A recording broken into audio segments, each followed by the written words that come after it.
Welcome to our soteriology, the doctrine of salvation. Session 22. Can we lose our salvation? Once saved, always saved. Do you believe this? Law versus grace. Bishop, you need to go to church to be saved. Bishop, why do we need to go to church? I am saved already. Would that sound familiar to you? Regeneration, how to be born again. You are proclaiming, declaring yourself as a born again. Do you really know why you are born again and how to be born again? We need to understand the justification, sanctification, and glorification. What is election? What do you mean by elect? People of the Lord. What is reprobation? I've heard about Calvinism, Bishop. What do you mean by it? What is Arminianism? That is from the Catholic view. What is provisionism, determinism, predestination, and preordination? Ano po ba ito, Bishop? All of this talk about soteriology. Should we be baptized in water for our salvation? Bishop, if you are not baptized in water, you are not saved. Is it biblical? Can we lose our salvation? Is it true once saved, you are always saved? It's okay to sin? That will be tackled today. Number one, let's talk about this, what we call regeneration, being born again. You know what? The right word for our experience of this, what we call quickening of our spirit that was dead because of sin, that is called regeneration. And you need to understand that many people right now believe that they are saved. But if you really believe that you are saved, you must be regenerated. Because regeneration in our spirit, it means that you have already that spirit in you, but ceased to exist or ceased to function, or in short, dead in the spirit. That's why you need to be quickened again. We need the Holy Spirit to regenerate our spirit. And that is the first process of this salvation. Without regeneration of your spirit, then salvation will be nothing to you. Many people perhaps could dance, could sing a song, could raise their hands or lift their hands up to just, show to others that they are like, people or the children of God. The people, if you are not even regenerated, you can still share the word of God. Would that be possible? That a person who is not regenerated yet can share the word of God? Is it possible? Yes or no? Ah? Okay, ang sagot po dyan, yes. Even Satan quote some verses in the Bible. Di ba? If Satan can quote verses in the Bible, then a normal person, even unregenerated, can use the word of God. Amen.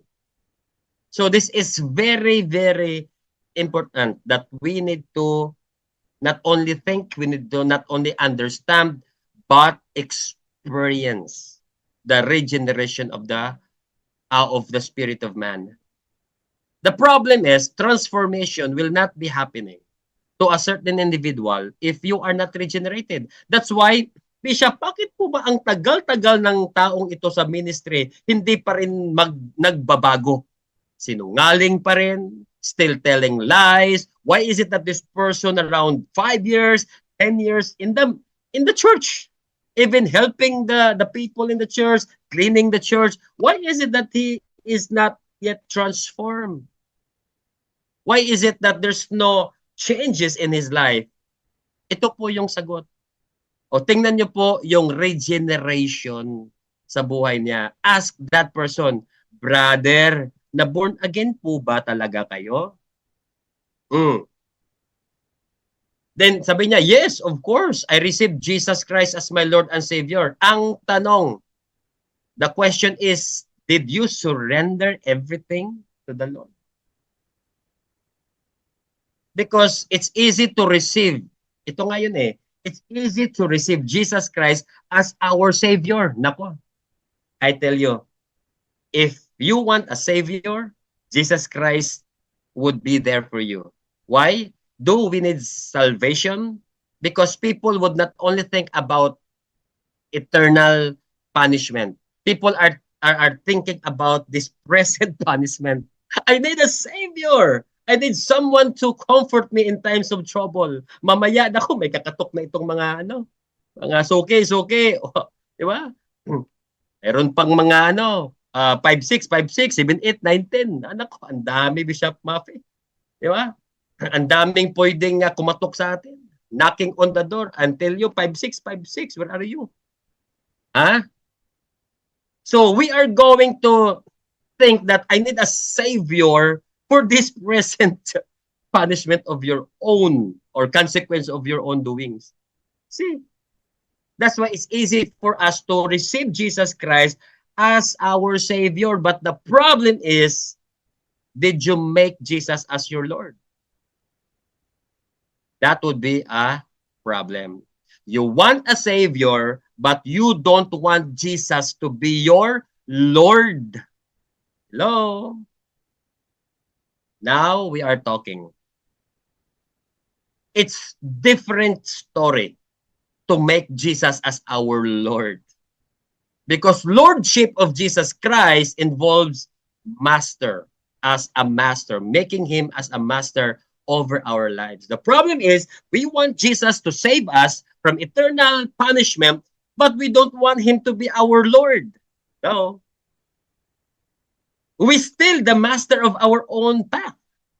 We are still trying to create, our own destiny. But you want Jesus to save you. Di ba? Problema na po yan eh. According to His word, make Him your Savior and Lord. When you receive Him during the time of repentance, and then the Holy Spirit will quicken your spirit, let Him be your Savior and your Master, or what we call the Lord over your life. He is going to what? Do everything for you and plan everything for you. And that's the problem of many, ministers of the word right now. You are not depending really to God's will. You are depending on our own will. So, complications happen there. So, that's why there's no transformation, because there's no regeneration. And if there's regeneration, half of that, understanding only comes to his mind na si Jesus Christ lamang ay Savior. Kaya nga po, Lord, I receive you as my Lord and Master over my life, not only as Savior. Amen? Kasi pag Savior lang, again, sasabihin ko sa inyo, pwede nating i-abuse ang grace. Di ba? God, thank you so much to save me in everything. Wow. What about being Lord? Can you follow Him? Because making Him as your Lord, submission is very important, and total dependence or dependence on Him. Total dependence on Him. Hindi po tayo independent. Kumbaga, we must be under His covering. That's why there's no transformation, because you are relying on your own wisdom, on our own capacity, not by our might nor by our power, but by the Spirit of God. The Holy Spirit cannot transform us. Why? Because of our understanding that we don't allow Jesus to be our Lord. Still, you are the Lord over your life. So, yan po ang importante. Bakit 5 years na? Bakit 3 years na? Or 10 years? But still, there's no transformation in that person, in the life of that person. May kilala po ba kayo? Have you known someone na, Bishop, pastor yan dito Bishop, leader ko yan dito Ba't umalis tapos siniraan ka pa? Have you heard that one? There are many people who are, been our partners, but at the end of the day, they left you, and then not only, left you, but trying to malign your name. Di po ba? Dami po. There's a lot of happenings like that. Why? No transformation. Why? The root there is they only made Jesus their Savior, but not their Lord. So that in the regeneration, we must be born again, not only in the understanding of regenerating our spirit, but the totality of our humanity. Spirit, soul, and body po yan. In John 3:3, very, very popular, Jesus answered and said unto him, truly or verily, verily, I say unto thee, except a man be born again, he cannot see the kingdom of God. So, why there are people born again na siya, okay, by principle, kasi nasa church na, kasi tinanggap na si Jesus Christ. Alam niyo po, ganito yan. Ganito yan. Listen to this. If you are complaining when you are giving your offering, when you are giving to the Lord, when you are still complaining, I doubt that you are regenerated. I doubt that you are born again. Why? Because those people who are born again are so grateful or enough to just, Lord, kulang pa nga yung ibibigay natin sa Panginoon eh. During our giving time, in our finances, in our time, in our effort, we could tell to ourselves that, Lord, my labor, my money is not enough. When you are really regenerated, when you are really 100%, kumbaga, understood the regeneration or salvation of God, kulang pa po yung mga nasa sayo na ibibigay para sa Panginoon. I tell you. But many people, a bishop, ano kasi yung pera ko dito, bishop? Ito, tira-tira na lang. Yun ang problema. Tira-tira na lang para sa Panginoon. You are still the Lord over your life. You are still the Savior over your life. And to save yourself, nako, mahirap po yan. You cannot save yourself. You need Jesus. That's why people who are regenerated in the Spirit, they can give everything for the Lord. Kaya, Jesus is enough for us. That's true. That's why religion right now, many of us would think that we need also to think of ourselves. Di po ba? Maraming mga teaching ngayon sa social media. Before doing to others, you must think of yourself first. Because you cannot help others without helping yourself. Di ba mga ganon? Dapat may panahon ka sa sarili mo. You must also of yourself. That's true. We need to be wise with regard to, taking care of ourselves, our time, our health. Yeah, yes, it's true. But above all this, we need to understand that we are bound to do something with regard to salvation, with regard to eternal destiny. Kailangan nating i-share ito sa ibang tao. Kahit na beyond our comfort na po yan. Totoo po yan. Because our life here on this planet Earth is so short. Again, I want to remind each one of you. If you are still thinking of yourself right now, stop. Why? Because you need to think about others as well. There are many people inside your circle right now in your family, your friends, that haven't heard yet the gospel. There are many of us right now, a lot of opportunities or even, instances that you could share the gospel, but you won't share the gospel. Alam mo yun?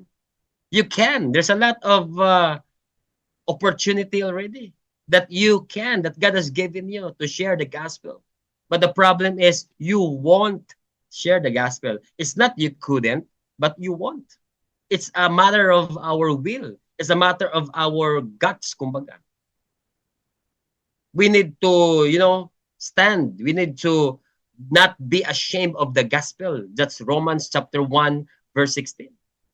Like Paul declared, Romans 1:16, for I am not ashamed of the gospel because it's the power of God to save these people. Amen po ba?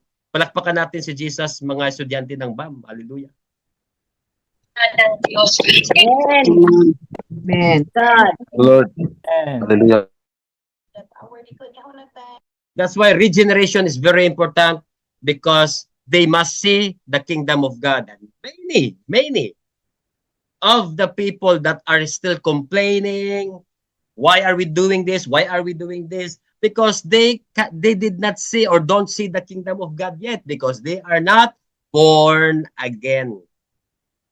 Brother, ba't nagko-complain ka pa? Brother, ba't hindi mo tinataas yung kamay mo when you worship God?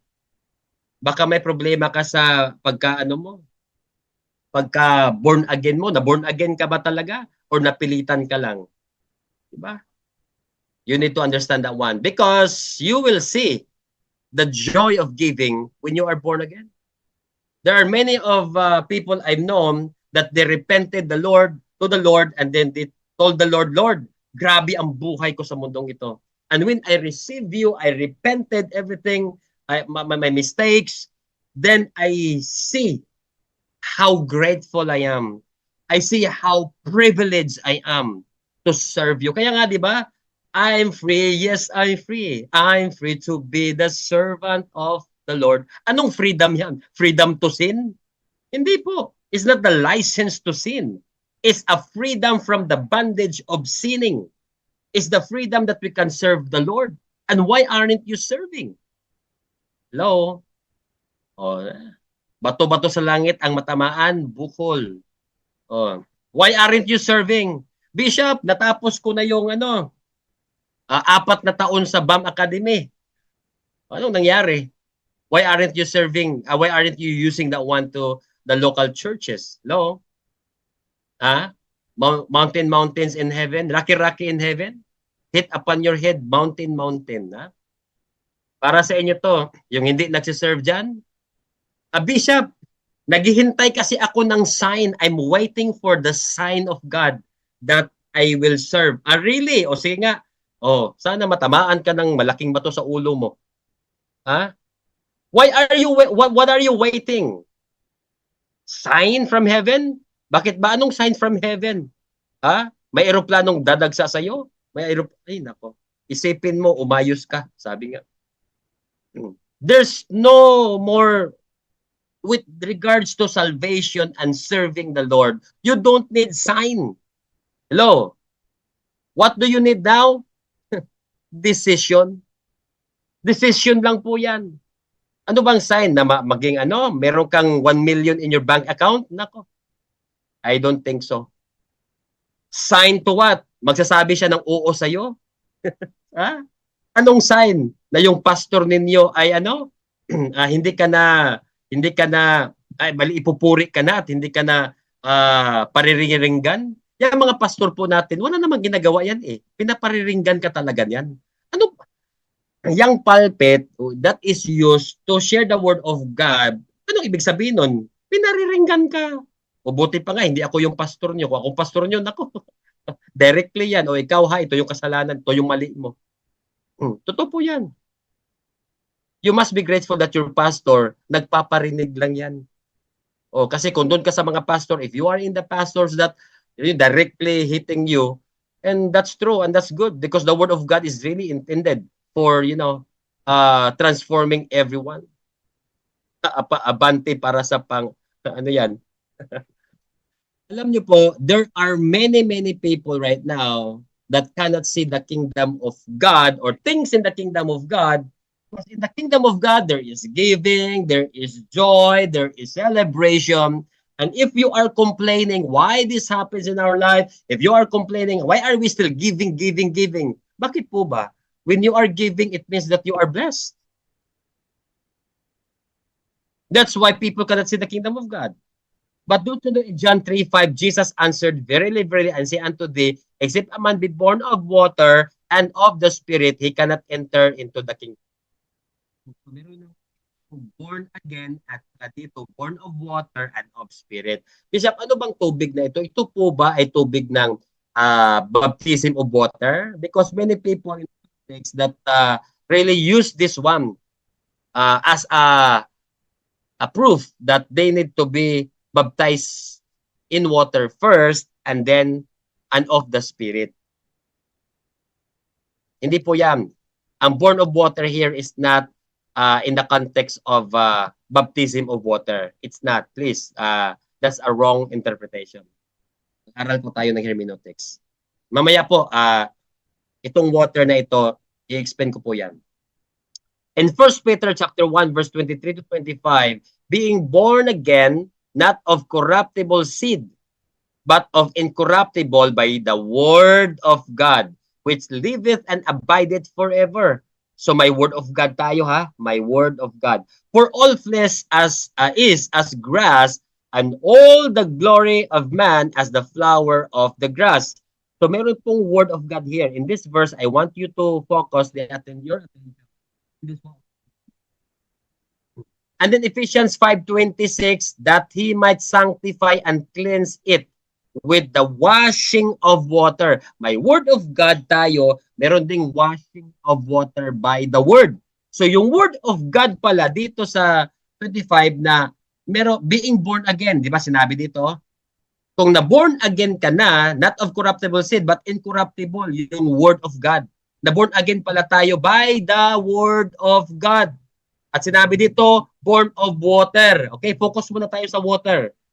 You must be born of water. At dito sinabi na ang being born again, you must be born not of incorruptible seed, but of incorruptible, not of corruptible seed, but of incorruptible. Yung word of God. Ano yung word of God? Nagsasanctify po yan, nagki-cleanse po yan by the washing of water by the word of God. It means na yung washing of water, word of God pala, that will cleanse you. Yan po ang nangyari. So, we could therefore conclude here na ito pong be born of water, that is the word of God. You cannot be born again without the word of God and the Spirit of God. Okay? Marami pong mga interpretation dito, and I respect your own view. Okay? Hindi po tayo mag-aaway-away. Kasi kung ikaw talaga, gusto mo talagang i-prove na itong born of water ay baptism of water, nasa sayo na po yan. Ikaw na pong bahala dyan. But the context here with the supporting verses talks about this born of water, this water here, and the water, the washing of water here by the word of God is also the same meaning. Tingnan nyo po yung sa Greek Bible. The Greek word ng water dito, be born of water, at saka itong Ephesians 5:26, the washing of water. Yung water na yan po, pareho po yan ng ibig sabihin. Okay, number 1 po yan ha. Being born again, dapat tayo magkaroon ng word of God. Pag walang word, hindi po mabuborn again ng isang tao. Okay? Our lesson today is about how to be born again. Okay, so that we can check those people who are raising their hands. Are they truly born again? Are they truly, transformed or regenerated? Why aren't they transformed yet? Because they are not born again. And how to be born again? Number 1 po, ang criteria or kailangan ng pagka-born again ay ang Word of God. The thing that I told you a while ago in Romans chapter 1 verse 16, di ba? Sinabi ko yung kanina For I am not ashamed of what? I am not ashamed of the evangelism, yung the word of God, di ba? I'm not ashamed of the gospel. Kasi po, hindi po tayo dapat nahihiya to share the gospel, yung word of God, because it is the power of God to save the lost. So, by the word of God, there is salvation.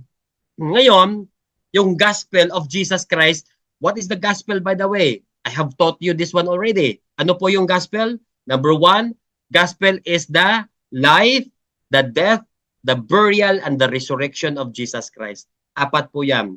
Usually po, 3 po ang common na tinuturo ngayon sa buong mundo. The crucifixion or the death of Jesus, the burial, and the resurrection. But don't forget the life, because you need also to share that Jesus Christ came on this planet Earth. Yan, gospel po yan. Hindi pong pinatay agad. Kailangan nyo pong i-share yung life niya. That Jesus Christ, though he was a darling of heaven, he was crucified on this planet Earth. So yung gospel po, itong 4 na ito, complete package po yan as a full gospel. You share the life of Jesus, you share that he died on the cross, you share that he was buried, and you must share that he was or he has resurrected and now in heaven. You must share that one to the people.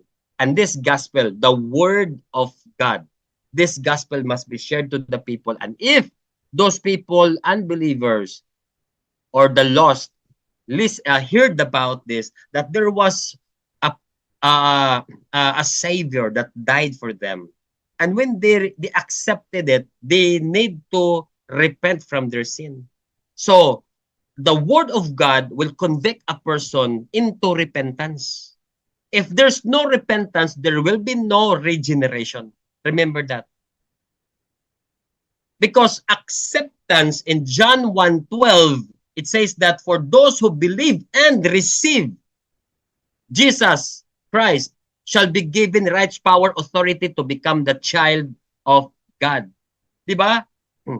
It's easy to receive, but it's hard to repent. Hello? Kasi yan ang ugali natin especially human, tayong mga tao. It's easy for us to just receive, but to give something or to release something from us, it's very hard unless you are a humble person. But don't you know that repentance matters most in this regeneration?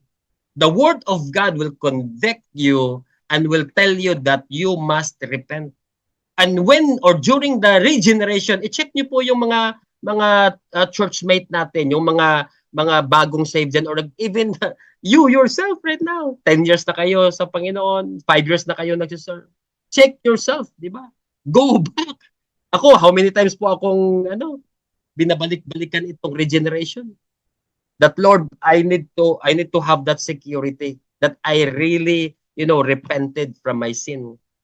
I need to repent. Why? Because that will be the access of your true humility to God. And when you repented, Lord, I have repented on what? The sin.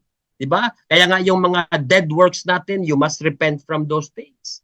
Because marami po tayong iniisip, we thought that those things that we have done before are good works. Lord, hindi siya Christian, hindi siya born again. But he's giving help to the people. He is not born again, but he is helping others. He is not born again, but he is not a harmful person. He is a person of integrity. He is a person of good words. Would you think that person will go to heaven? Nako, yan po ang Hebrews chapter chapter 6 ba yun? Di ba? Verse 1. That the fundamental doctrine of Christ, that you need to repent from dead works.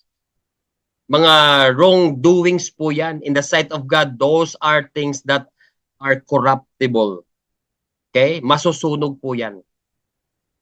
So you need to put up treasures on heaven, and these treasures are good works when you are in Christ Jesus. That's why being born again is very important, and the Word of God is very important to be a part of the regeneration process. So if you are not sharing the Word of God, biglang na born again dahil sa praise and worship, na born again ba dahil sa praise and worship? I tell you, marami po. There's a lot of people just, experience the glory, experience the presence of the Spirit, and then they said, I am already born again. Huh? Without the Word of God, you are born again? Without sharing Jesus Christ to you?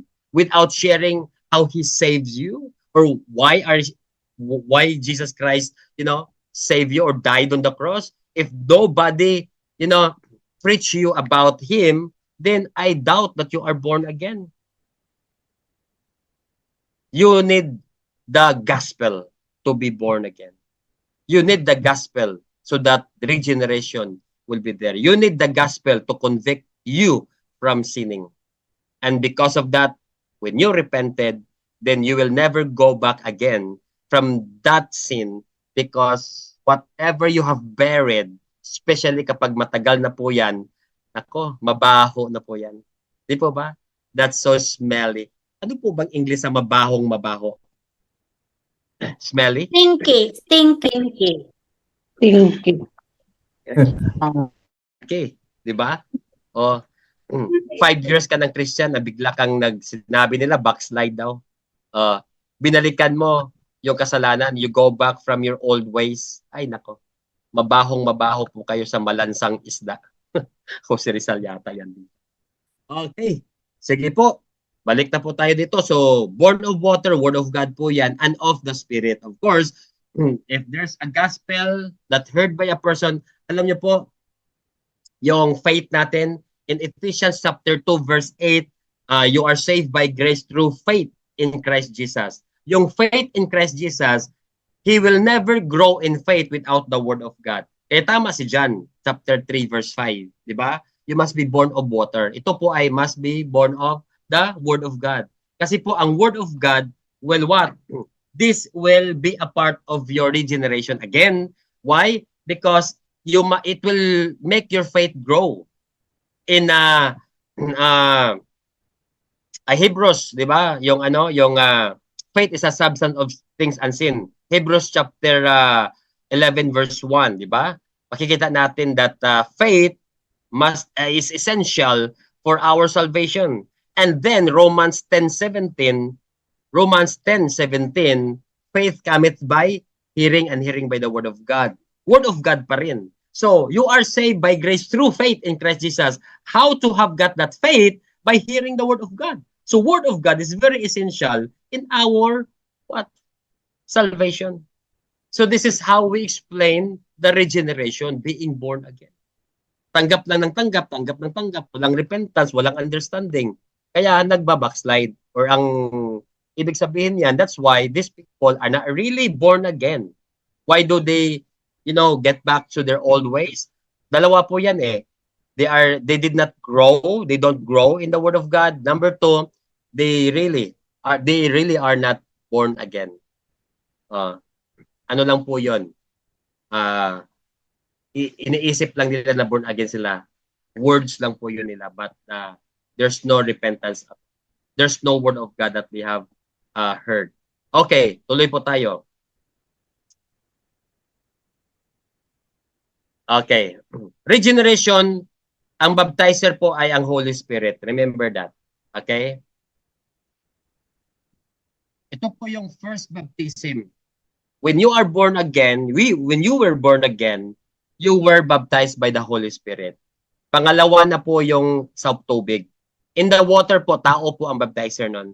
But the regeneration, when you were born again, the Holy Spirit, baptizo po yan eh. The quickening of our spirit. When you heard the gospel, there is a conviction in your spirit, that in your soul, that you need to decide, because faith grows in you because you have heard the gospel. Okay, again, Romans 10:17, di ba? That when you hear the word of God, hearing by hearing in the word of God, faith cometh by hearing. So, maraming nagsasabi na yung tatawag nilang mga Calvinism, na kung sino man dito ang mga Calvinism, correct me if I'm wrong, pero I know that one because I've studied Calvinism many years ago. Don't you know that, sabi nila, ano po ba ang nauuna? Which comes first? Yung regeneration ng spirit natin, then yung faith, or faith mo na bago regeneration? Saan ba nanggaling ang faith, sa atin or sa Panginoon? Because if faith comes from us, then there's no, we don't need God anymore. All the credits from us or to us, di ba? Sabi natin, kung hindi ako naniniwala, hindi ako maliligtas. So ibig sabihin, mas makapangyarihan pa, your faith is more powerful than death of Jesus Christ on the cross. Would that mean that way? I don't think so. Because faith does not come from you. Faith comes from the word of God. Kaya nga, sinabi doon, Romans 10:17, faith cometh by hearing, and hearing of the word of God. So, ang faith po natin nanggaling pa rin sa Panginoon. So, all credit due to God. Lahat ng papuri is para sa Panginoon. In the salvation process, there is nothing in us that could save you. It's all for God. Kaya, all glory to Him. And by grace po yan. Hindi sana tayo kasama dyan eh. Is another topic po ang grace. But let us focus more on right now sa regeneration in our life, the process of regeneration. So faith is essential in our regenerating process, yung pagka-born again. Next is that when we are regenerated and baptized by the Holy Spirit, alam nyo po, in Titus chapter 3 verse 4 to 7, but when the goodness and loving kindness of God, our Savior, appeared, He saved us, not because of works done by us in righteousness. No, not you, not your works. Wala po, hindi po makakasave sa iyo ang kabaitan mo. But according to His own mercy, in short, by His grace, and by the washing of regeneration. May washing, di ba? Tubig din yan kapag washing. Regeneration, meron po diyang binago ulit kasi regeneration or binigyan ulit ng buhay. And the renewal of the Spirit. So, dalawa po ito. Tingnan nyo po washing of regeneration and the renewal of the Spirit. Tingnan nyo po, washing, tubig, di ba? Of regeneration and renewal of the Spirit. May tubig, may Holy Spirit. So, the regeneration of man or in our pagka-born again po natin, kailangan natin ang dalawa, Word of God and the Holy Spirit. Tingnan nyo po ito, di ba? Titus 3:4-7, parallel verse po yan ng John 3:5. Parallel verse po yan. Except a man be born of water and of the Spirit. Water and Spirit. Dito sa Titus, washing of regeneration and renewal of the Holy Spirit. Dalawa ang kailangan when you must be born again. Whom He poured out on, sagit lang, on us richly through Jesus Christ our Savior, so that being justified, ito namang justified na ito, mamaya po, isasabihin po natin, uusapan po natin yan. By His grace, we might become heirs according to the hope of eternal life. See? So, ang focus ko ngayon, dalawa ang kailangan for us to be regenerated or for us to be born again. Yung tubig at saka yung Holy Spirit. Here, it clearly states, washing of regeneration, cleansing. And we know washing of regeneration, iparallel po natin ito sa, ito po, Ephesians 5:26. Ano yung washing of regeneration? That He might sanctify you and cleanse it with the washing of water by the Word. So ito palang washing of water by the Word is connected here by the washing of regeneration. So Word of God yan. We can now therefore conclude that the washing of regeneration is the Word of God. Diba? And then if you are washed or when you have the Word of God and the Holy Spirit will quicken you, you can now enter the kingdom of God. You can now understand na ang pagbibigay pala, mga tithes, mga forgive, pagpapatawad, ministry, mga mission pala is in the kingdom of God. You can see the beauty of the kingdom of God. You will not complain. You will not compare. Why? Because you will find beauty. You will find gratefulness. You will find joy and peace and love only in the kingdom of God when you are truly regenerated by the Word of God and by the renewal of the Spirit of God. Palakpakan po natin si Jesus.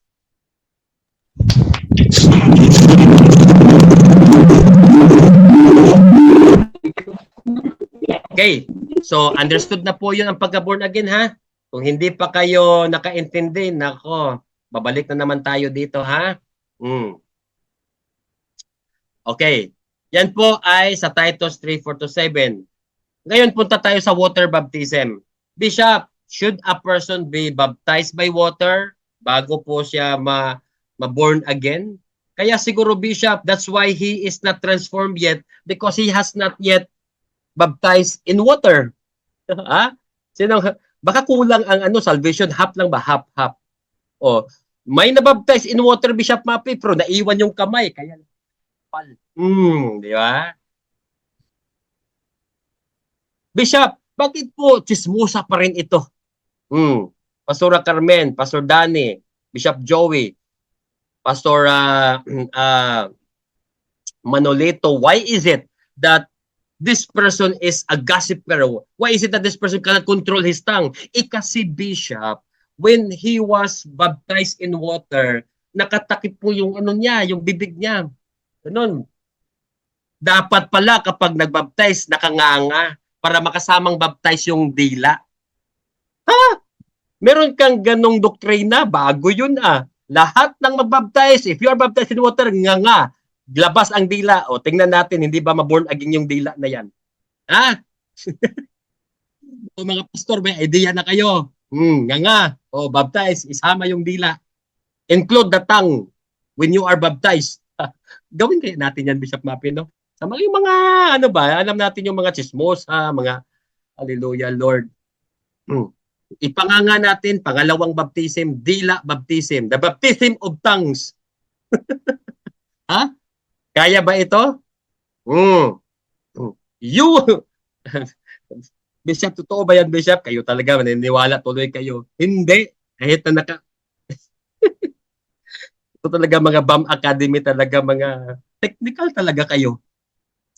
Kasi Bishop, yung pagbaptize sa kanya, yung suot niyang damit na iwan sa itaas, kaya kapag suot po niya yung damit na yon, parang hindi siya na born again. Talaga, lahat ba talaga ng mga damit natin, yung mga ano, dapat ba talaga i-baptize? Labhan mo para mabaptize. Don't you know that baptism is just only an act? Okay? It just, many people haven't understood yet. Water baptism must be what you call this, performed as a man, as a baptizer. Okay? Tao po talaga. At what is the qualification of a baptizer? Matthew chapter 28 verse 19. Go ye therefore and teach all nations, baptizing them in the name of the Father and of the Son and of the Holy Spirit. Holy Ghost. Alam niyo po, huwag kayong pabaptize lang kahit nino. Bishop, sabi dito tao eh. O, kaya meron yatang ano diyan, mga chismosa diyan. Oy, chismosa, halika dito. Baptismuhan mo ako. No, you cannot just call anybody. Bishop Mafe. You cannot just call anybody to baptize you kasi tao. No, you cannot do that one. My qualification of a baptizer. Ang qualification po makikita sa Matthew chapter 28 verse 19. Those people who are going ye therefore and are teaching all nations. Those people that are evangelizing, those people that are teaching. They are qualified. Bakit? Kasi po pangatlo dito, baptizing them. Ito ay Great Commission. Who will baptize? Those who are going, those who are teaching, those who are preaching the gospel in the name of the Father and of the Son and of the Holy Spirit. So ibig sabihin po, the qualification of a baptizer are those people who are doing mission and doing ministry. In his life, if he is not sharing the word of God, if he is not doing ministry, don't allow him to baptize you. Okay? But those people, kahit hindi pastor po, I tell you, posisyon lamang yung pagkapastor natin. But those people who are preaching the word of God without any position in the church, as long as you are preaching the gospel, as long as you are teaching people to observe whatsoever Jesus Christ has commanded you, don't you know that you can baptize anybody? Okay? So yan po ang qualification. Nasa Biblia po yan. Matthew chapter 28, the Great Commandment. Oh, the Great Commission, sorry. Now, okay, dun muna tayo sa baptism of water. Bishop, can we not be baptized in water and be saved? Pwede po ba tayong walang baptism of water na? Kasi in Acts po, there are lots of people who were baptized in the Holy Spirit, the Holy Ghost and with fire, nakapag-speak in tongues, na hindi pa sila na-baptized in water. Or in short, pwede bang masave ang isang tao na hindi na-baptized in water? Sa akin po, easy lang yan eh. Kailangan ng logic po yan. Logic na lang. Okay? Yung pag-intindi na lang natin gamit ang utak. Okay. If you are a follower of Jesus Christ, would you follow Jesus? Of course, follower. Would you follow Jesus in everything that he has done? Like what he have said to us or instructed us in John chapter 14, verse 12. John 14, verse 12. He said to his disciples, if you believe in me, for those who believe in me, we believers of Jesus Christ, if you believe in me, you must also do what I have been doing. Okay. Ang tanong, question, did Jesus Christ allow himself to be baptized? Huh? Did he go baptism? Who baptized Jesus? John the Baptist. Diba? So if Jesus Christ allowed himself to be baptized, then why can't we? Why won't we? Huh? Why won't we? So there's no question about baptism in water. Either it would be coming before the speaking in tongues or the baptism in the Spirit or the Holy Ghost with fire or kahit na ano, hindi muna mabaptism in water pero na-regenerate in the Spirit na save na ang taong yan. Pero don't wait too long. Okay, Bishop Harl, kailangan muna niyang mag-purity sa kanyang buhay bago mag-baptism in water. He needs to be transformed by the Word of God. He needs to be perfect so that he is going to be baptized in he's going to be baptized in water. I don't think so. Because baptism of water is a decision to bury your sin. Is a decision to really put yourself into death with Jesus Christ, mga kapatid. And there are many people right now, talk about it and fight with each other because of what we call the baptisms of water. Kasi sabi niya, Bishop, kailangan talaga nating mag-baptism bago ma-perfect. Ang iba, no need na yan. Sabi nga dito ni Brother John, sabi niya sa Acts chapter 2 verse 38, Peter replied, repent and be baptized, every one of you, in the name of Jesus for the forgiveness of your sins, and you will receive the gift of the Holy Spirit. Isa pa po yan. Yung Bishop, ano ba talaga ang baptism? Father, Son, and of the Holy Spirit or in Jesus' name? Ay nako, nagka-divide tayo dahil dito. 'Di ba? Ako po, ang pagbaptize ko po in the name of the Father and of the Son and of the Holy Spirit. In Jesus' name, I baptize you. Amen. Tapos, kompleto, Ricardos. Pag-aawayan pa ba yan? O, kompleto mo na. Di ba? Walang problema yan sa akin eh. When you baptize that person in the name of Jesus, when you baptize that person in the Trinity, if you are going, buong mo na lang. The Trinity and the name of Jesus para walang issue. Pero don't judge. Kasi po, we need to be spiritual and united as one body. Okay? Huwag na papag-awayan yan. When you are going to, alam nyo po, tulad dito. Okay, example lang example. Alis muna ako sa topic. Let's go back with that very trending issue right now with, di ba, si Pastor Ed Lapez. Ed Lapez has contributed to the Christian world na mga teaching po with regard sa Biblia. And here comes po yung Yahweh. For me, kapag you're going back to the video, wala po naman siyang sinabi na ang Yahweh ay, di ba, yung kadiliman, sa panahon ni Yahweh, may kadiliman.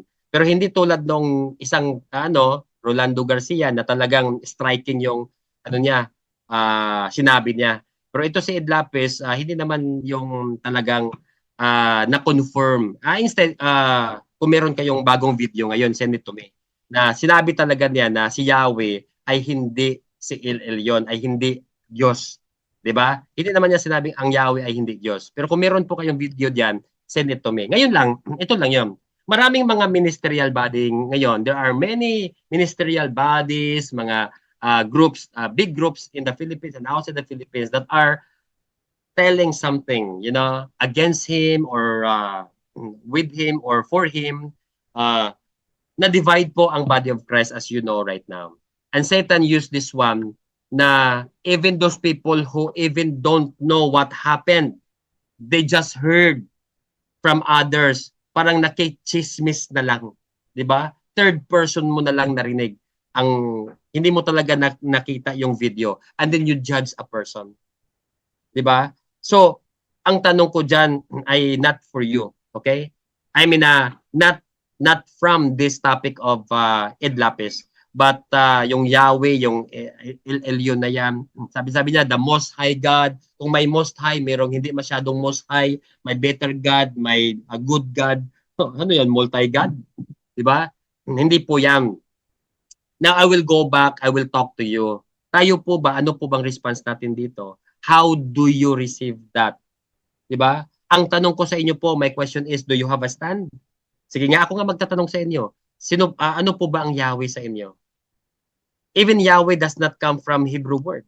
Sabi na, Bishop, the Hebrew word Yahweh, that's wrong. Because Yahweh doesn't come from Hebrew word. Kaya nga hindi nga nila masabi yung word na Yahweh kasi hindi nga Hebrew word yon. That is a language of God. That is the language from heaven. Ang Diyos mismo ang sumulat nun. And the Hebrew nation cannot even say that, cannot even pronounce the name of that God. Ibig sabihin po, it's not a Hebrew word. It is a dialect or a word that comes from God Himself. And Yahweh, nako, malaking issue po yan. Pero ang tanong ko po ngayon, my question is to you. When you are judging a person, would you judge yourself? Do you really understand who is Yahweh and who is El Elyon, by the way? Do you really understand what you're talking about, whom you are judging, and yourself also, that is a judge? Diba? That will ruin your integrity as a believer. So ngayon po ako, I will tell you, bato-bato sa langit ang matamaan bukol. I really want to hit you, every one of us. Be careful on what you are saying. This is our brother in Christ. And Ed Lapis has been a contributor to many people. Ako po, isa po akong bunga sa mga teaching ni Ed Lapis way back 15 years ago. And all of his teaching, di ba, nakakontribute po yan sa buhay natin. Totoo po yan. And most of us, ako po, bunga po ako sa mga ministry ni Ed Lapis. And there are many people who are transformed, who received Jesus Christ as Lord and Savior, who were saved, and who were right now doing ministry and mission because of His life. And what about you? Ilan po ang taong naka-receive kay Jesus Christ through your life? Sige nga. Tanong natin po. Ha? Tanong ko po sa iyo. I'm not here to justify Ed Lapis. No, I don't know him. I don't need to talk for him. No. Forget him and I will talk to you. How many people have received Jesus Christ because of you? Sige nga. How many people have you baptized? Tell me. O di ba? Wala. Kung meron man, hey, umalis, bumalik sa mundo, 'di ba? Kung meron man inaway ka, 'di ba? O bakit po? And now you are now judging a person that has greatly used by the Lord. Isang lang, technical lang na doktrina. Kaya nga po iba't ibang doktrina natin, at least may stand. Kayo may stand kayo. 'Di ba? That's why I'm sharing you this, topic of soteriology so that you will find kung Calvinism ka, let it be. Kung Arminianism, at least meron kang naintindihan kaysa wala. O di ba? Dangerous po yan. Kapag wala kang stand, wala kang naintindihan kasi wala kang panghuhugutan. We need to have our stand and you could explain your stand. Lanap. Galit na si Bishop, di ba? O, ganito po ako, I'm sorry, I'm just straightforward. I really, really hate this unity in the body of Christ. That is our brother. Remember that. Kung meron man tayong i-hate, meron man tayong i-judge, yung demonyong Satanas na yan. Di ba? Si Satanas mismo. Ikaw, Satanas ka, demonyo ka, Satanas ka. Oh, lahat ng murahin mo si Satanas, wag ang ating brother in Christ. Amen? Wag natin siyang i-judge. I tell you, we can dispute, we can refute, we can share something na ito po yung ko, but don't even condemn the person. You might find yourself na ikaw yung mali. Okay? So, I am here to bring unity in the body of Christ. Kasama po natin sila.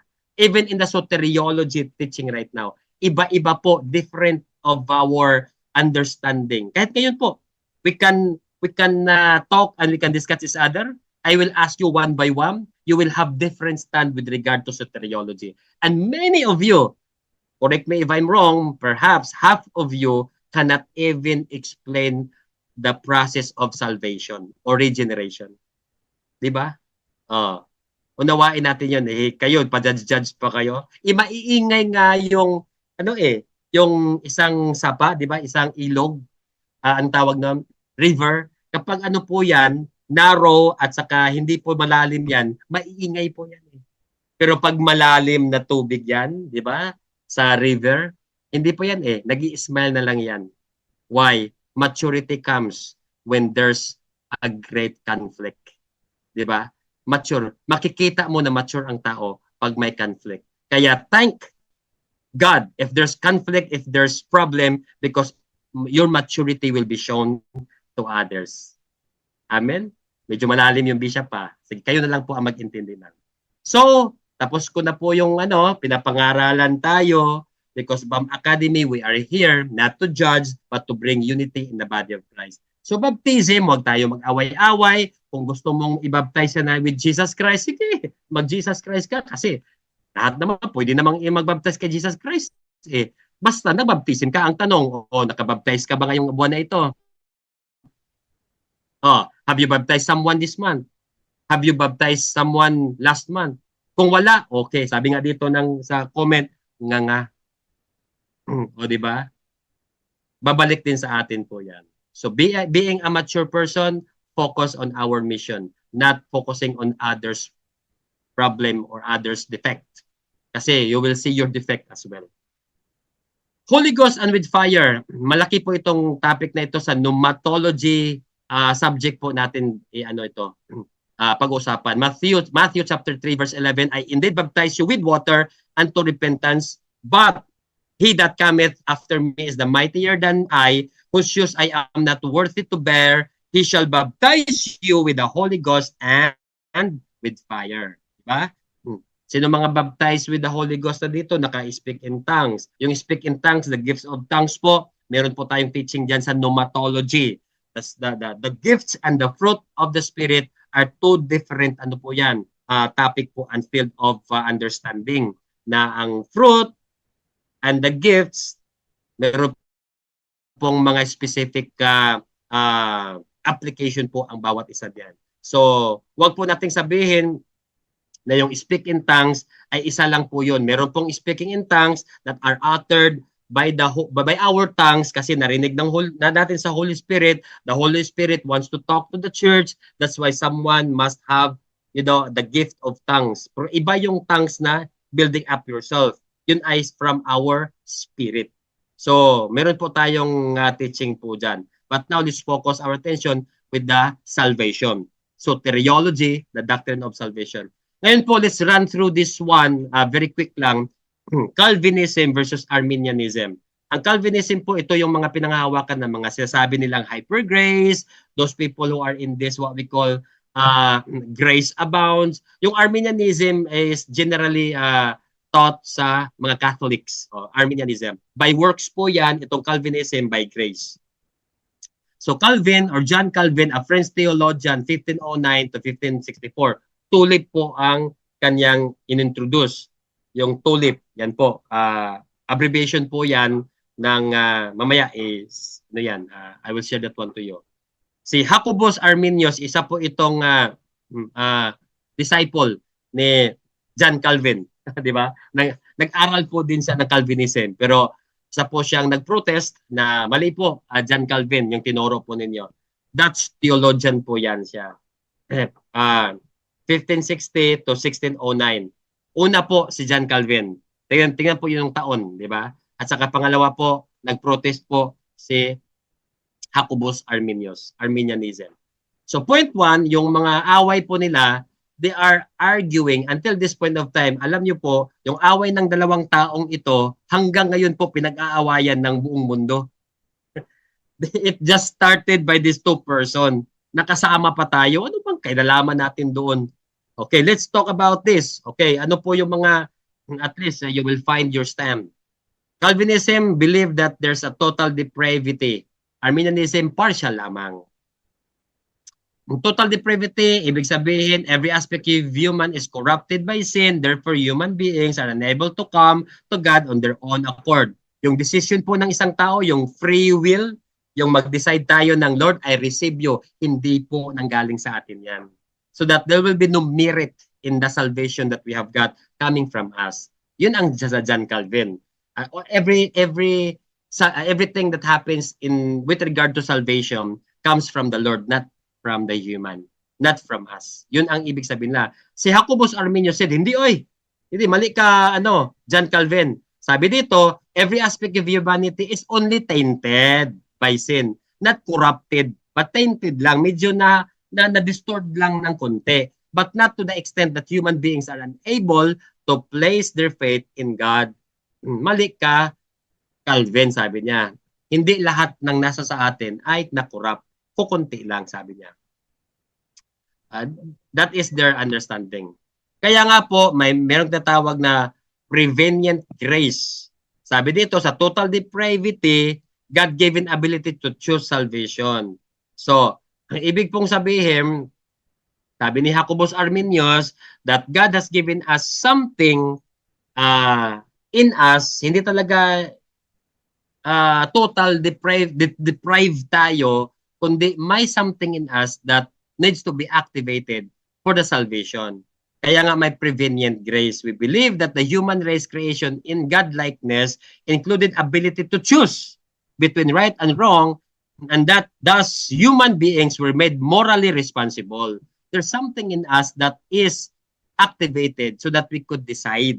That through the fall of Adam, they became depraved so that they cannot now turn and prepare themselves by their own natural strength and works to faith and calling upon God. But we also believe that grace of God through Jesus Christ is freely bestowed upon all people. Diba? Yung sa grace, binigay na po sa atin, enabling all who will turn from sin to righteousness.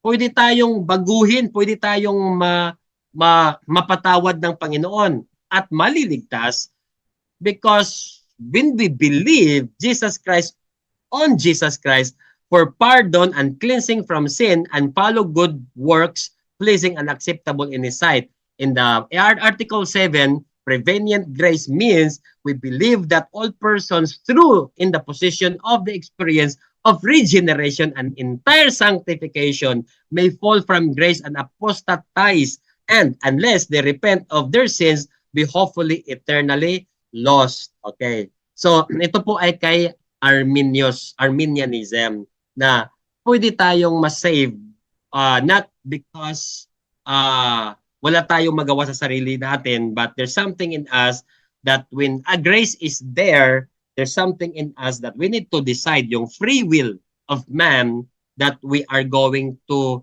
be a part of the regeneration process. Kaya nga po, yung preaching ng mga Arminian side, yung mga Catholic inclined teaching, be saved right now, decide and be saved. Di po ba?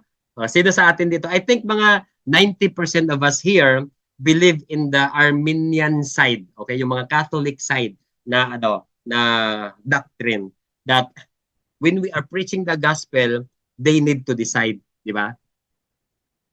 Because if you don't decide right now, then you will not be saved.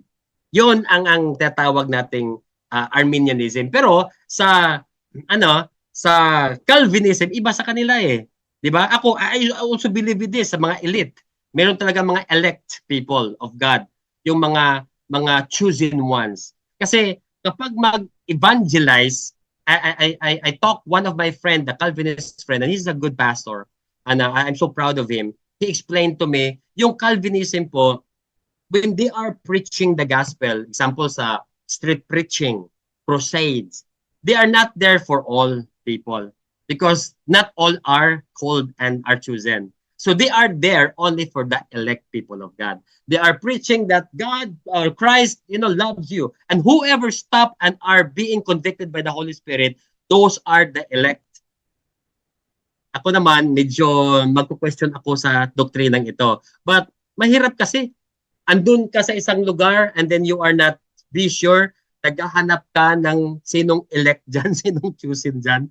So Jesus Christ is not for all. Jesus Christ is only for the elect.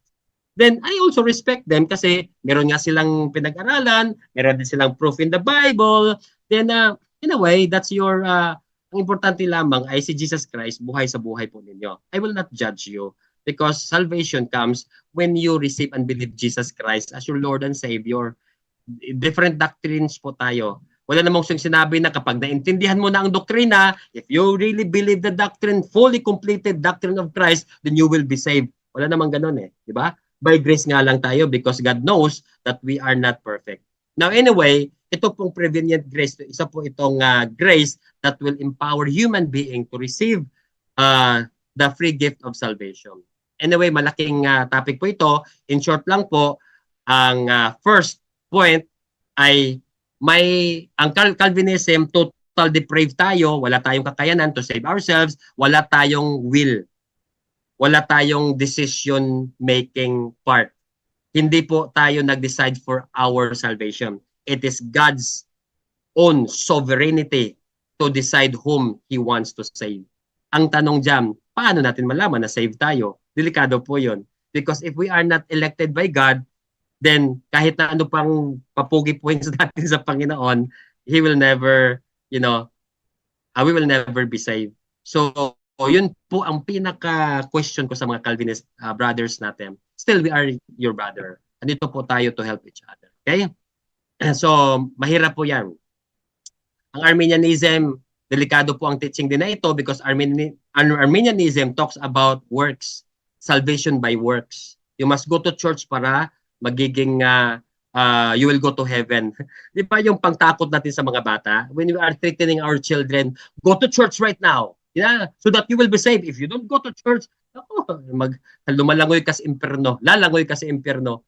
Grabe nga pantakot sa bata. Wrong doctrine pa. Tinatakot mo pa yung bata. Anong klaseng parents ka?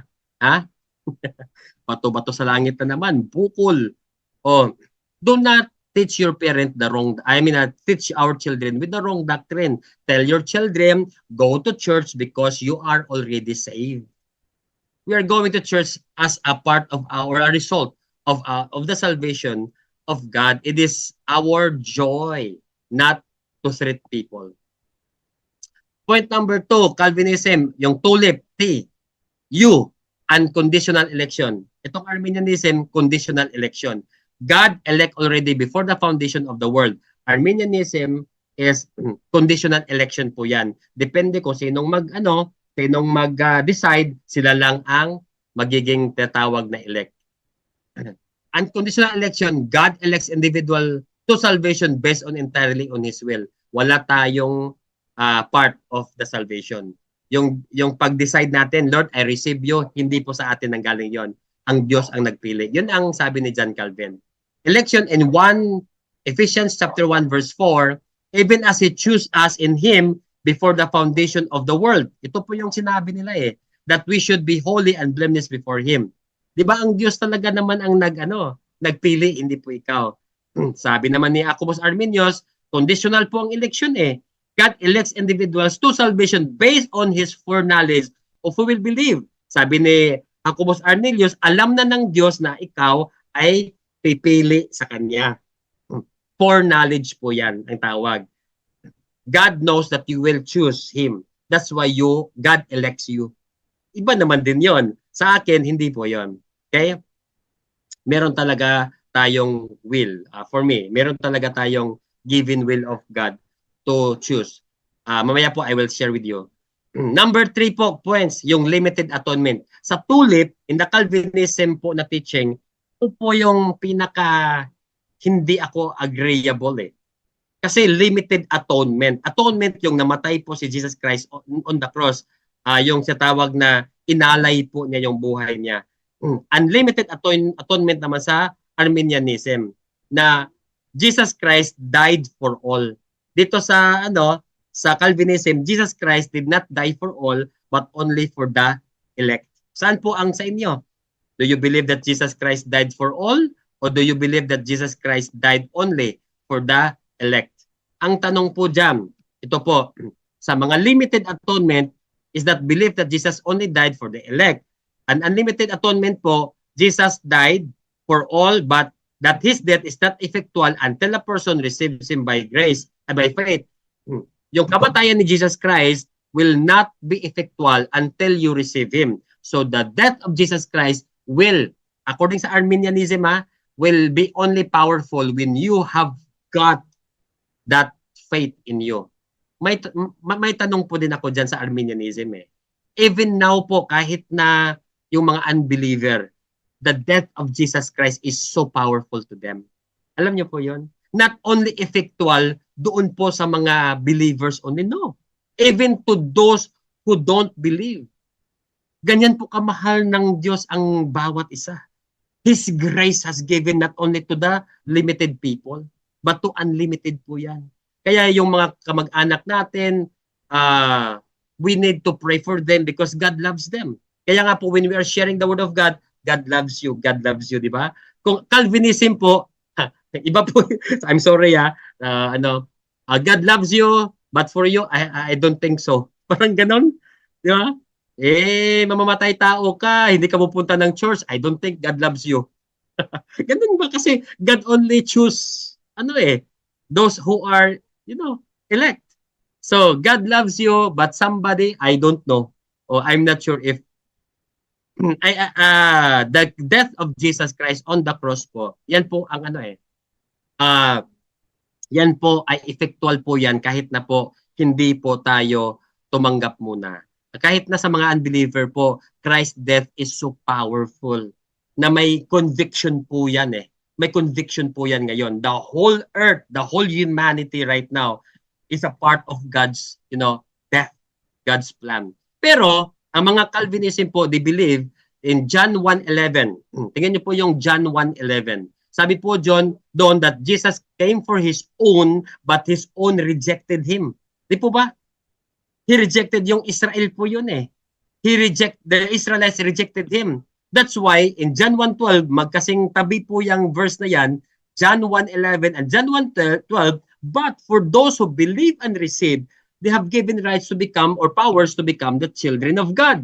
So yung dalawang ito, nag-aaway po yan until this point of time. You cannot really, sabi nga ng isang biblical scholars, you cannot integrate or join together what God has separated forever. Hello? Iba po talaga ang dealings with the what we call elect people and to us yung under grace. Grace po tayo. And grace has not introduced in the Old Testament. It is only introduced in the New Testament by God to the apostles. Pero ito ba ay nangyari because Israel rejected Jesus Christ? I don't think so. This has already been a plan of God even before the foundation of the earth to redeem humanity from sinning. So, ang Diyos po ay sovereign. God knows everything. Our mind right now is so limited to understand His, sovereignty. We cannot understand everything. We just only understand a dot of the wisdom and the knowledge of God. But with that, at least we have a dot. Di ba? We have something that we can ponder on and we can rely on, especially to our Savior Jesus Christ. So ano po ba ito, Bishop Parl? Ito po ang mahirap, limited atonement. Jesus Christ died for all. Pero ang iba, Jesus Christ did not die for all, only for the elect.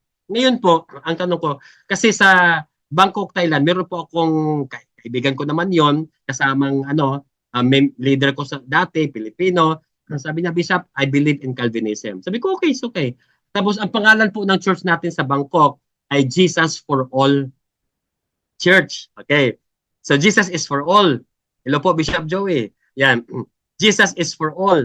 Ngayon, itong mga Calvinist leaders natin, saka ko lang nalaman na Calvinism pala sila after mga few months, mga 5 to 6 months, matagal na kaming So, sabi niya, Bishop, we are going to make another kasi gusto ko mag-share ng Calvinism but you won't allow me. Sabi ko, pwede namang share in the personal level but don't share it with in publicly. Kasi alam mo naman, Jesus is for all.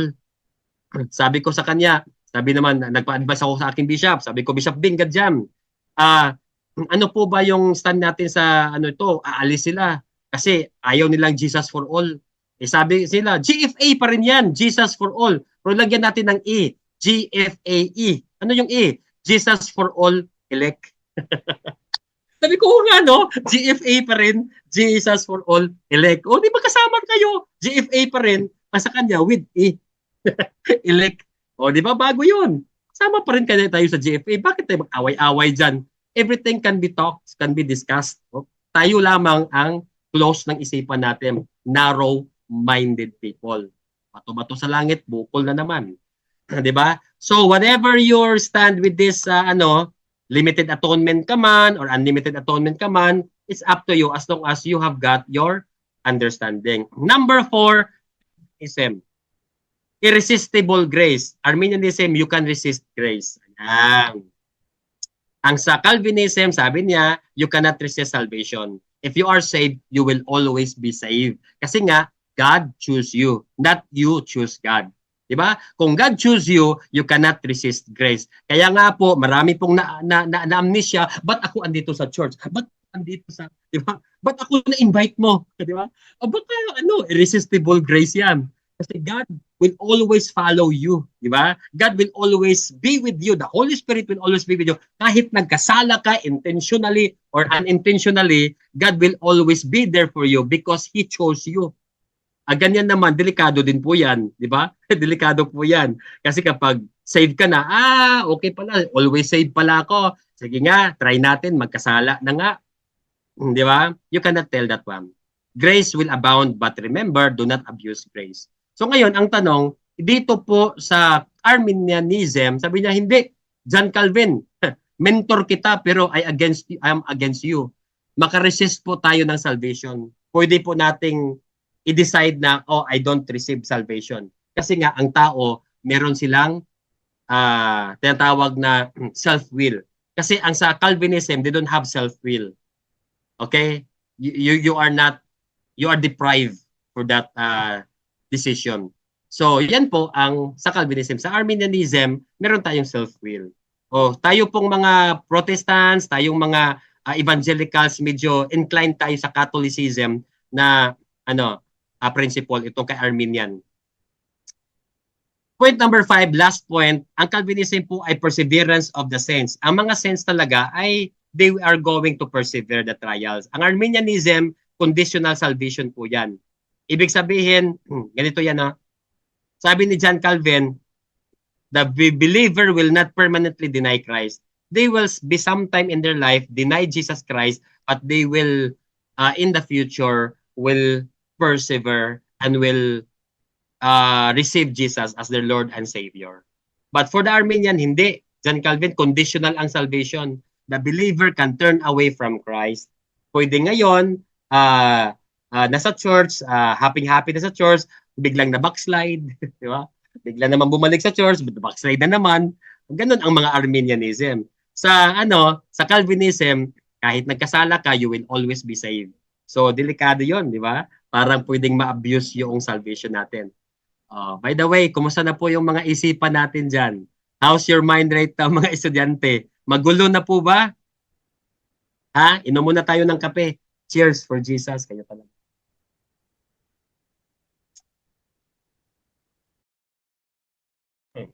Okay na. Inhale, exhale muna. Galit na ba kayo? Alam ko, I know, your mind right now is, Bishop, I don't agree with you. Bishop, I agree with this. No, I'm here to introduce to you whatever your position you must have. Sa mga leaders ng church dito, ask your pastor, pastor, ano po bang position nyo? Para isa kayo sa position ninyo ng pastor ninyo. Do not try to disrespect your pastor. Otherwise, you're going to be rebellious in that way. Alam nyo po, anybody of us here, alam nyo po, whether you like it or not, meron kasi akong survey na ginawa, kinandak na survey, I think 2 years ago, during pandemic, nag-ask po ako sa kanila, what do you think about this one? Yung 5 points of salvation, yung T, total depravity, yung U, unlimited, kaya mo ito itong sagit lang. First is T is total depravity. Number 2 is unconditional election. Number 3 is limited atonement, yung L. Number 4 is irresistible grace. And number 5 is yung P, perseverance of the saints. Alam nyo po, nagtanong-tanong ako even sa mga Calvinist or non-Calvinist, meron po talaga silang mga 5-point Calvinism, merong 3-point Calvinist, merong 2-point Arminian, merong 5-point Arminian. So ibig sabihin, even us right now, here in BAM Academy, iba't iba po talagang stand ninyo. I tell you, trust me po, kausapin nyo po yung kaibigan nyo po dito. Tingnan niyo po siya, ano po bang stand ninyo? Di ba magkaiba-iba kayo? Do you believe in this? Do you believe in this? Even us here in BAM Academy, iba-iba po ang ating approach. Ang iba, hindi, wala akong point, Bishop. Bakit wala kang point? Wala akong naintindihan. Yun ang pinaka-worst. May pinaka pa, may worst pa. Di ba? Doble. That is the worst thing that happens to you. Wala kang naiintindihan. Right now, you must have a position. Go to your pastor and he could explain to you very well. So, Arminianism, those who believe are made chosen. This is how they, kaya nga po ako, I am not really inclined to this. Alam niyo po, there are really people who are really chosen by God, who are elect. At isa na po doon, yung Israel, they are chosen generation. But for the Gentiles, for me, there are some few people that are really chosen. But for us po, we are saved not because we are chosen, we are saved by grace talaga yan. We always read in the Bible that we are saved by grace. But we have also here our brothers and sisters that are inclined with Calvinism. I respect you and I also understand your point. Okay? Naniniwala na din po ako na may mga elect talaga. Yung before the foundations of the world, like Jeremiah, di ba? He has been ordained as a prophet to the nation. So elect na siya, preordained na siya, di ba? As a prophet of the for the nation. Saved na siya, di ba? That is Old Testament. Sa New Testament po ba? Are you preordained? Ano bang sinabi doon? Grace lang po tayo. We are saved by grace. Okay? So ang importante lang po ngayong sa topic na ito, we are not here to really tell you to believe in me, to believe these people not are telling you, but for you to understand na kailangan nating mag-aral. You need to have your stand. Okay? You need to have your point. Good if you are already a pastor, you have made up your mind, but try to consider some or few of this discussion that we are in right now. Ito po yung ngayon. Election versus reprobation. Ito po yung sa Calvinism. Okay? Election versus reprobation. This is my question. If you are inclined with the Calvinist principle, ito po yung tanong ko sa iyo. Do you know what is election? Okay, ang election, sinabi dito, hindi yung election sa barangay ha. Hindi yung election dyan sa Amerika ha. Malapit na po. God bless America. Election is an act of God before creation in which He chooses some people to be saved not on account of any unforeseen merit in them, but only because of His sovereign good pleasure. Ibig pong sabihin, God has already decided whom He will save. God has already made up His mind kung sino-sino po sa atin dito ang kanyang ililigtas. Siya lang po ang nakakaalam. Only Him know what is or who are those people that will be a part of His eternal life or a gift of eternal life. Yan po ang eleksyon. Mga elect, mga chosen ones before the foundation of the world. Yan po ang term na election ha, if you encounter this one. Now, reprobation. Reprobate, kumbaga. Reprobation is the sovereign decision of God before creation. Ito po ay yung opposite ng election. Yung before the foundation or before the creation, to pass over some persons in sorrow, deciding not to be saved, not to save them, and to punish them for their sins, and thereby to manifest His justice. So ang Diyos lamang nakakaalam kung sino ang nire-reject niya. Hindi niya ililigtas before ka na pinanganak sa bundong ito. Before you are born, before the foundation of this world, God already has made up His mind to whom is going to save. Wow. So ngayon, ang tanong ko sa mga Calvinist friend natin, paano natin malalaman that you are not that you are elect? How do you know that you are reprobated. Kasi po, kung nireject man ako, what's the use of serving God?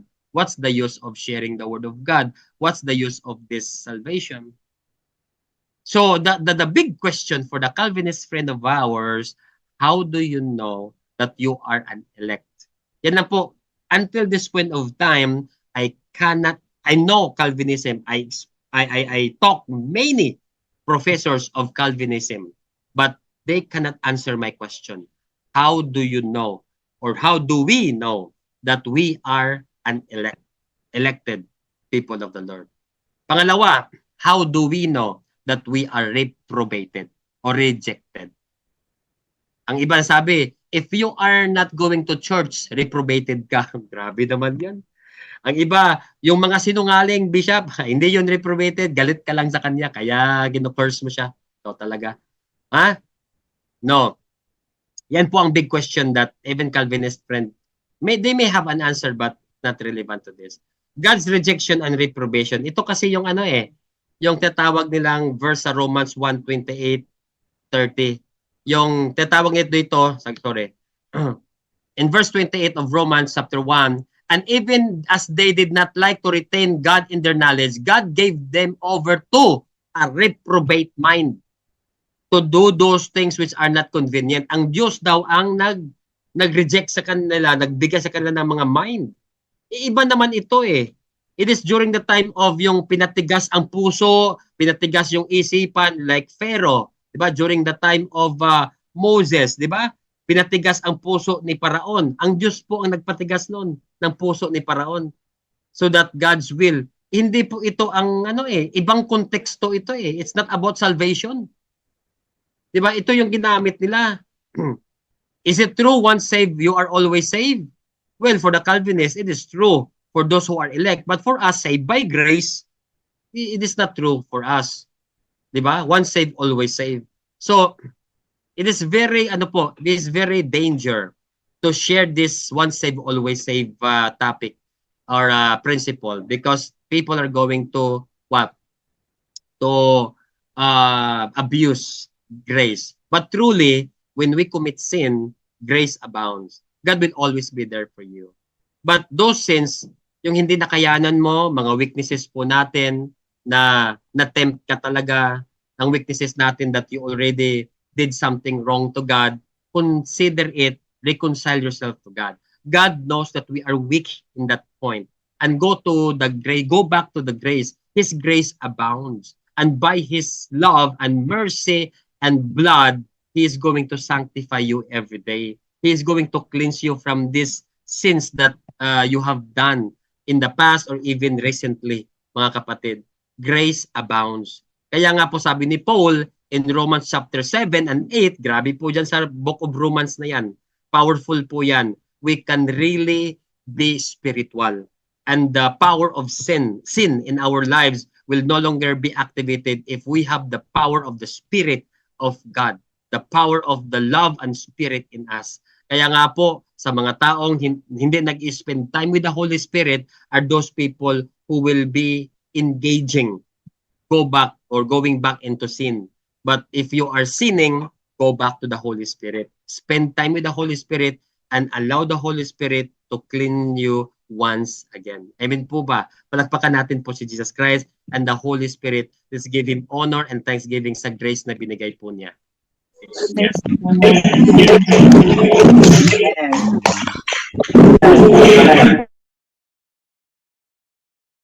Natin ngayon po, very, very technical and very, very doctrinal. Now, can we lose our salvation? Ito po, malaking topic po ito. And many of you won't agree and many of you agree. Dito sa Revelation 3:5, he who overcomes will like them, be dressed in white, I will never blot out his name. See? So, meron palang blotting out your name in the book, from the book of life, but will acknowledge his name before my Father in angels and his angels. See? Jesus Christ will what? Not blot out your name, but will acknowledge your name in heaven. In the book, if your name is written in the book of life. In Revelations 20, chapter 14, verse 15, and death and hell were cast into the lake of fire. Thus is the second death. And whosoever was not found written in the book of life was cast into the lake of fire. So sa Revelation 3:5 may blotting out of the name. Sa Revelation 20, ang book of life, whichever name was not found written in the book of life will be cast into the lake of fire. So you must be grateful, mga kapatid, mga estudyante, not because you have done these things in the world, that you are gifted, that you are an archbishop, that you are given a position in the church, that you have been blessed. Do not just celebrate this one, but be joyful and celebrate God's goodness because your name is written in the book of life. Amen po ba? Diyan po tayo mag-celebrate. Hindi po yung, pinayaman tayo ng Panginoon. Well, you can have a Thanksgiving party, but more of it, celebrate because your name is written in the book of life. Can we lose our salvation? In the Old Testament, sabi ni Moses, whoever has sinned against me, I will blot out my book. I will blot out of my book yung name of God. So si Moses, meron siyang principle na pwede palang ma-blot out yung name. Sa Old Testament po yan. In Psalm 69:28, let them be blotted out of the book of the living.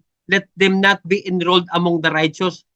So even si David sumulat, may mga blotted out of the name book of life, in the name of the book of life pala. Psalm 69 verse 28, Exodus 32 verses 32 to 33. But now if you forgive their sins, but if not, sabi ni Moses, please blot me out of your book that you have written. But the Lord said to Moses, whoever has sinned against me, I will blot out of my book. See? Grabe si Moses, nakipag-trade, nakipag-barter, nakipag-deal siya sa Panginoon. Lord, forgive the sins of Israel. If not, ang pangalan ko, alisin mo na sa libro ng buhay. Oh, grabe yun. Salvation ang pinag-usapan dyan. So in the Old Testament, in the life of Moses, merong principle na makikita natin na pwede palang matanggal yung pangalan. Di ba? O, pwede pala. Nasa Biblia yon, kay Moses yon. Paano sa atin ngayon? Tingnan po natin. In the New Testament, 8 times po na sinabi po dito. Okay, Revelation chapter 3 verse 5. The one who conquers will be clothed thus in white garments and will never blot his name out of the book of life. So kung merong sinabing never blot, pwede palang ma-blot out his name. Di ba? Ang concept na lang ang ibig sabihin natin. Revelation 22 verse 19, and if anyone takes away from the words of the book of this prophecy, God will take away his share in the tree of life and in the holy city which described in this book. Yung share, yung tree of life, yung book. May book din. So may mga blotting out, may mga take away. O di ba? In 21:27 of Revelation, but nothing unclean will ever enter, nor anyone who does this detestable or false, but only those who are written in the Lamb's book of life. So meron ding written in the book of life. Meron pa po dito, Revelations 20:15, and if anyone's name was not found written in the book of life, he was thrown into the lake of fire. May isusulat pala na pangalan. Okay. So, sorry na, wala yung ano. Sorry. Ayan. Okay. So, Revelation 17:8, the beast that you saw was, is not, and is about to rise from the bottomless pit and to go destruction, and the dwellers on earth whose names have not written in the book of life from the foundation of the world will marvel to see the beast because it was and before from the foundation of the world to all generation po ito. So God will really write your name in the book of life if you are really have that salvation. So meron pong writing and meron pong blotting out. Revelation 13:8, and those who dwell on the earth will worship it. Anyone whose name has not been written before the foundation of the world in the book of life or the Lamb who was slain. Ang mga Calvinist, sabi niya, si Bishop Harl, before the foundation of the world, sumulat na po ang Diyos ng mga pangalan natin. Ito naman ang sinasabi nila sa context po nila. Anyway, yan po ang understanding ninyo. Pero sa Revelation 3:5, sabi po dito, the one who conquers will be clothed thus in white garments, and I will never blot his name out of the book of life. I will confess His name before my Father and before His angels. So meron palang tatanggalin yung pangalan. Well, mga kapatid, ito pong can we lose our salvation? Different po ang ating stand dito. Different. We have different stands with regard to this. Merong sabi, Bishop, na backslide kasi siya eh. The time that Jesus Christ will come, tapos you have found yourself in sinning, pwede po bang matanggal yung salvation na yan? May nagsasabing yes, may nagsasabing no. Different po ang stand natin. Ang iba, hindi ko po alam. Di ba? Okay. But I will tell you po, it is not by what we do. It is by grace po tayong sinave ng Panginoon. Remember always that our deeds does not matter with regard to salvation. But with regard to the rewards of God, we need to work out our salvation. Kasi po ang totoo, the true saved person will be seen in his acts and deeds. Malalaman natin that that person is truly saved kasi may transformation. Hindi man ma-complete because during the glorification, when Jesus Christ returns, that will be only the perfect thing of our what we call salvation. But remember this, when we are right now living in this corrupt system of this world, we cannot be perfect. Why? Because every day, God is sanctifying you. That's why my word of God to sanctify you always, that will wash away all our sinful nature and every thing that, exceed or beyond the word of God, we must put it into captivity that excel itself from the glory of God. For example, may mga lustful things, lustful desire, merong mga corrupt system of thinking or flashing thought, talagang i-reject yan in Jesus' name. In Jesus' name, God said in His word, talagang word of God agad tayo. That's how we cleanse our mind, the battlefield of good and evil. It's in our mind, mga flashing thought. Pwede pong mag-inject po ang kalaban po natin dyan. And I am going to share with you that even people are going to say na backslide kasi yan Bishop Harl. That's why he lose his salvation. Alam niyo po, isa lang po talaga the thing that I can tell you that will lose your salvation. Sa akin po, I really believe in the losing of salvation. Why? When you apostatize. Ano po yung apostasy? Okay, ito po yung kasalanan eh. Ito po yung mali na isang taong we can really lose our salvation. Ang apostasy po, when you deny the power of Christ over your life. When you deny that you are saved. For example, na-save ka na, and then along the way, ay, hindi lang pala si Jesus Christ ang salvation. Diba? Parang ganun ba? I have known many people na he saved by Jesus Christ, work and love Jesus Christ so much. He even wrote, songs for Jesus Christ. He even became famous there in Mindanao. Don't you know that he embraced salvation that time? But now, he even apostatized. Sabi niya, salvation does not come from Jesus Christ. Salvation will come if you are going to follow the Jewish tradition. Kasi po, ang tawag sa kanila, Messianic, Jewish, parang tatlong word na yun eh. Iba naman yung Messianic, Christian, Messiah, Jewish tradition. Itong mga grupong ito, wala talagang Christian sa buhay nila. Perfectly Jewish talaga. Kasi we need to be a part now of the Jewish tradition. Kaya bumabalik sila sa law. Law versus grace na tayo niyan. So, na-perfect ba ang law? Romans 3:23, for all have sinned and fall short of the glory of God. Wala talagang naka-perfect ng law.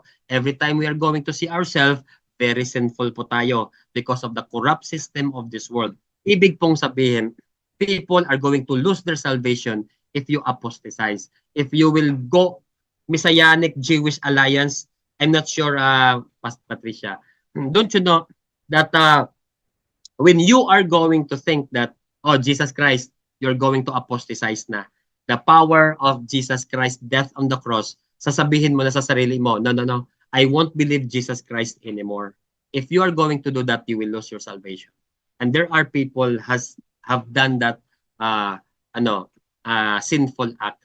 Kaya po, sayang, they lose their salvation. Pero ang mga Calvinism, they told us, the Bishop Hart, ang teaching po doon, hindi talaga na-lose their salvation. Ang totoo niyan, hindi talaga sila chosen. So, sa kanilang perspective yon, and I respect that one. Okay, again, we are brothers in Christ. Yan, kung yan ang iniisip mo, then let it be. Pero para po sa akin, as I study the Word of God, we are saved by grace talaga. Not by whichever denomination you are in right now. Kasi marami pong denomination ngayon, mabaptize ka sa grupo namin and you will be saved. Delikado po yan. Kasi hindi na si Jesus, yung grupo na. Kasi nga, ang babalikan daw ni Jesus Christ ay yung church po niya. Kaya meron pong Church of Christ. Delikado po yan. Because salvation, the Gentiles were saved because by grace of God. Grace nga lang tayo eh. There will be an end of this probationary period. Meron po tayong hahantungan. Meron po tayong magiging endpoint. At ito po ay ang pagbabalik ng ating mahal na Panginoong Hesus, that He is going to rapture us. Yung meron po tayong mga estudyante ngayon that does not believe rapture anymore. I don't know if yung Martianism, yung kay Ed Lapis, sabi nila hindi daw totoong may rapture. Alam niyo po, sa mga teaching ni Ed Lapis before, naniniwala naman siya na may rapture eh. Sa akin to, personal knowledge ko to sa kanya. I don't know kung na-change na yan ngayon. But as far as I know, Ed Lapis teaches rapture. But I don't know now. Baka siguro na iba. But anyway, I'm going to share with you that we need to understand, can we lose our salvation? For me po, yes. But for the Calvinist, no. Controlling versus in control. Sabi nila, God is in control, Bishop Pearl. Yes, of course. God is in control, but God is not controlling. Alam mo yon? Di ba for our as topic of leadership, yung tatawag the Jezebel spirit, kasi hindi dapat tayo controlling eh. But we must be in control as God's, appointed authority and delegated authority. God will never control you. Remember that. Satan wants to control you. Kaya nga mga demon possession, mga demonized people, because Satan wants to control us. But God will never ever wanted, even in his life, in his power, control you. God is in control, but He is not controlling. That's why He has given us our free will to decide, kasi tayo po ay responsible sa ating decision. But God wants us to follow Him. That's why we need to follow His will. Kaya nga, Lord, let your will be done. He is not controlling. He is in control. When you put your will to God, He will be in control over your lives. But He is not controlling you. Okay? Medyo mahirap po intindihin yan, Bishop Pearl. Simple lang po. Yung kagustuhan po natin ang kagustuhan ng Diyos. Kung ano yung papagawa ng Panginoon, decision po natin yan. Hindi po yung out of our decision. God is sovereign versus man's responsibility. According sa Calvinism, ang God is always sovereign. At sabi naman ng Arminianism, man is responsible for everything. So which is more powerful? God's God sovereignty or man's decision? Kasi ganito po ang kanilang idea eh. If we have our self-will, if God has given us a free will, that does mean that our free will is more powerful than God. Yan ang mga Calvinism principle eh, na tatanungin niya kayo. So ibig bang sabihin the will of man, if he reject the salvation from the death of Jesus Christ on the cross, does it mean that his will is more powerful than the cross? No, hindi po ang explanation yan. Because God will always sovereign, yet man has their own responsibility. Ganito po yan. Ito po yung stand ko, by the way. I'm not inclined to Calvinism. I'm not also inclined mostly on Arminianism. But there are points of Calvinism, there are points of Arminianism that I also believe. But if you ask me, Bishop, ano ba talaga yung stand mo? Ito po ako, provisionism po ako. Ano yung provisionism? God has provided everything for us. God's love and provision for all people. Ito po ay maganda po itong pag-ingatan natin at pag-studihan po natin. People sin. Alam natin yan. And people are responsible. Able to respond po tayo, God's appeals for reconciliation. Kaya nga, God calls us for a reconciliation. and we are able to respond. We are not really totally deprived. Open door for anyone to enter by faith. Whoever will make come to his arms, open po ang door. It is not limited to only few people, but to all. Vicarious atonement. It provides a way for anyone to be saved by Christ's blood. Anybody who will come to Jesus Christ. Illuminating grace provides clearly revealed truth so that all can know and respond in faith. Nabigay na po ng Panginoon ang truth. Kaya po, ang grace is illuminating. It's not hidden. It's already given. Destroyed for unbelief and resisting the Holy Spirit. You will be destroyed if you don't believe and you resist the power of the Holy Spirit. And for eternal security for all true believers. The assurance of salvation will come if you truly believe. So faith lang din ang lahat, which is the basis of salvation is really faith. We all have sinned and separates from the fellowship with God. May mga verses po dyan, isesend ko po yun sa inyo. Okay? Yan po, we all sin po. And number 2, responsible po tayo and able to respond. Number 3 is grace is given to all, not only to limited people. I believe that grace is given to all. And then, number 4 po tayo. Andiyan na po yung mga verses. Kayo na po magbasa niyan. Number 4 is atonement for all. Christ died on the cross not only to the chosen but for all people. Yan po ang stand ko eh. But if you believe that limited atonement, nasa sa inyo na po yun. I really respect you. We're still brothers. You're still my student. You will also graduate. Don't worry. But have that principles in you na makakapagsabi ka na hindi ma-refute yan. 1 John 2:2, and he is the propitiation for our sins, and not for ours only, but also for the sins of the whole world. See? Jesus Christ is for all. Para sa lahat talaga si Jesus. Hindi limited. And there are stages of salvation. Okay, yung kanina yung provisionism isesend ko yun sa mga group chat natin para may idea po kayo. You can search also in YouTube, may mga nag-uusap din about provisionism. Okay, stages of salvation. Number 1, justification. In the spirit po yan. Minsan, most of us don't understand this what we call justification, sanctification, and glorification. Alam nyo po, we are justified in the spirit, in the spirit.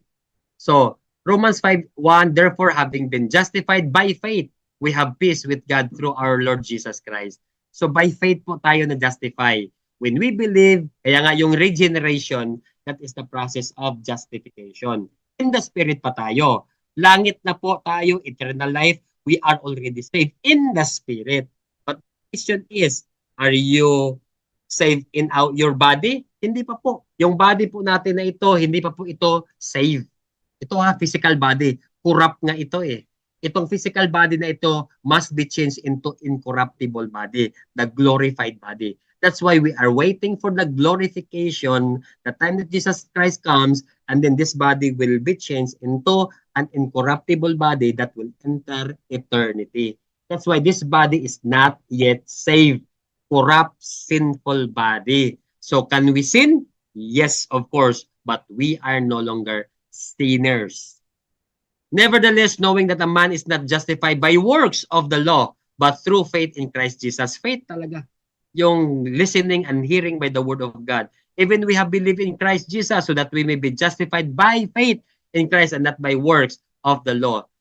Justification, Acts 13:39. And through him, everyone who believes is freed from all things from which you could not be freed through the law of Moses. Kahit ano pang deeds yan, walang mangyayari but in Jesus Christ only.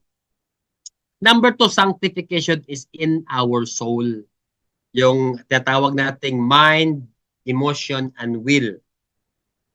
Soul po yan. 2 Thessalonians 2:13, but we ought always to thank God for you brothers and sisters loved by the Lord, because God chose you as first fruit to be saved through the sanctifying work of the Holy Spirit through belief in the truth. Word of God po ang sanctification na yan. Yung binasa natin kanina, Word of God po yun. Okay, tingnan po natin ngayon na ano ba po dito? Ayan. Colossians 3:5, to put to death Therefore, whatever belongs to your earthly nature, sexual immorality, impurity, lust, evil desires, and greed, which is idolatry. Alam nyo po, sanctification process, everyday po yan. Yung soul natin, yung isipan natin, yung emotion natin, by the word of God, washing by the word of God, that will sanctify you.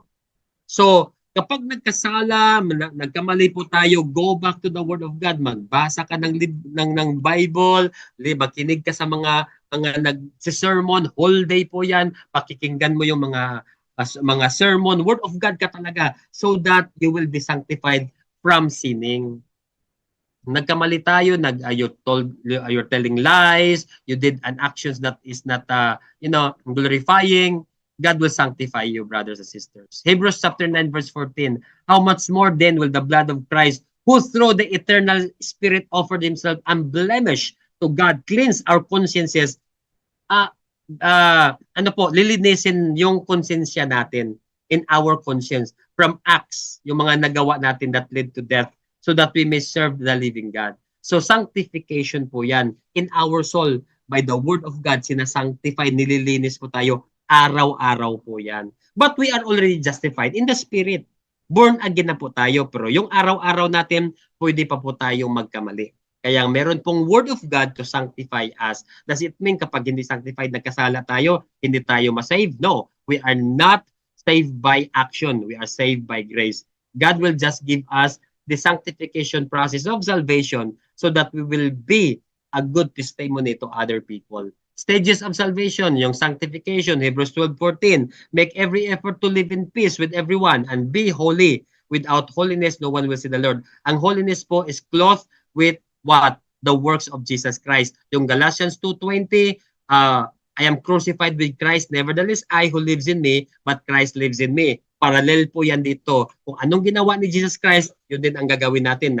Nagtawad siya, patawad tayo. Nagpray siya, nagpray tayo. He is relying on the power of the Holy Spirit. We must also rely in the power of the Holy Spirit. That is holiness, mga kapatid. 1 Corinthians 1:2, to the church of God in Corinth, to those sanctified in Christ and called to be His holy people. If you are sanctified by the word of God, you are a holy people because Christ is in you. Ano pa po di po? Malapit na po ako matapos. 1 Corinthians 6:11. And that is what some of you were, but you were washed. Yung wash na dyan ay sanctification process po yan. Cleansing by the blood, by the power of the word of God. You were justified in the name of Jesus Christ and by the Spirit of God. Yun.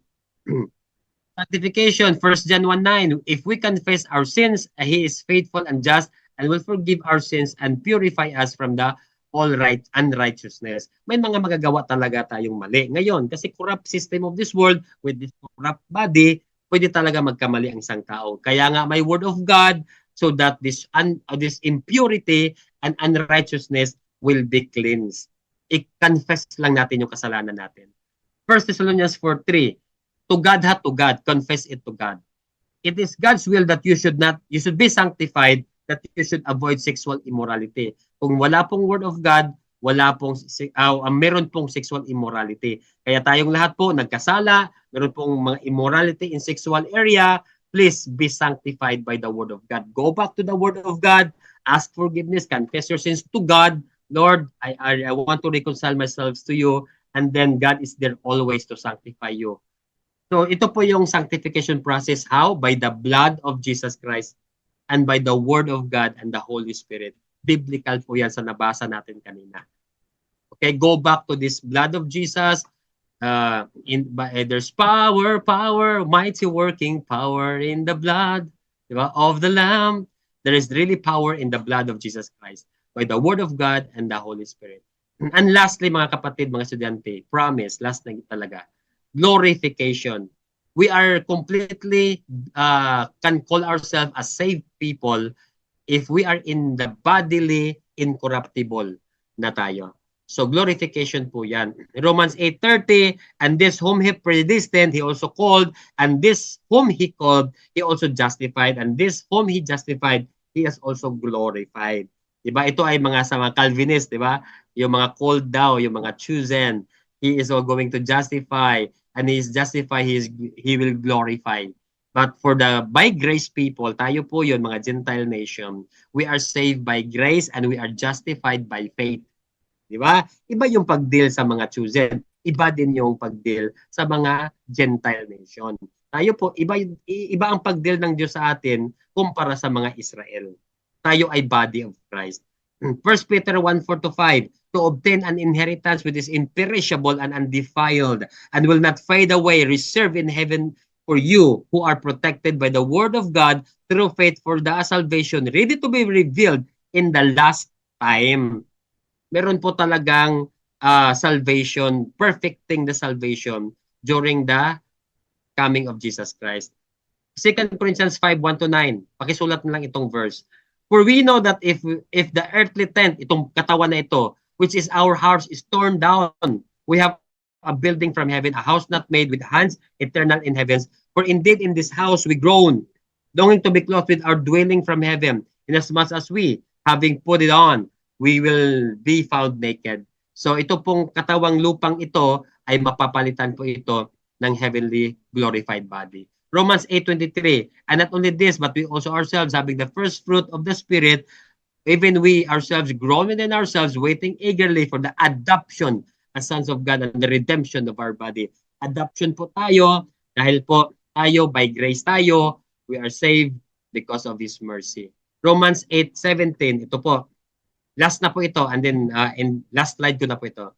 And if children, heirs also, heirs of God, and the fellow heirs with Christ, if indeed we suffer in Him, so that we may be also glorified in Him. Mga kapatid, darating ang panahon, mga estudyante, that we will be also glorified like Jesus Christ. So, teriology in this topic of doctrine of salvation, we can therefore conclude that you are saved by grace, perfected by faith in the name of Jesus Christ, and with whom we have victory over sin and over this corrupt world by the powerful anointing of the Holy Spirit that is empowering you right now, cleansing you every day.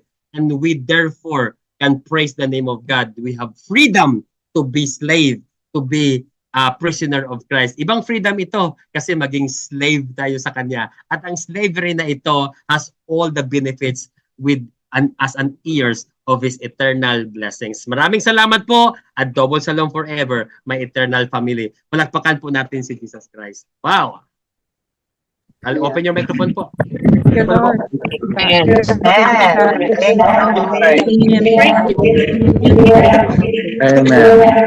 Amen.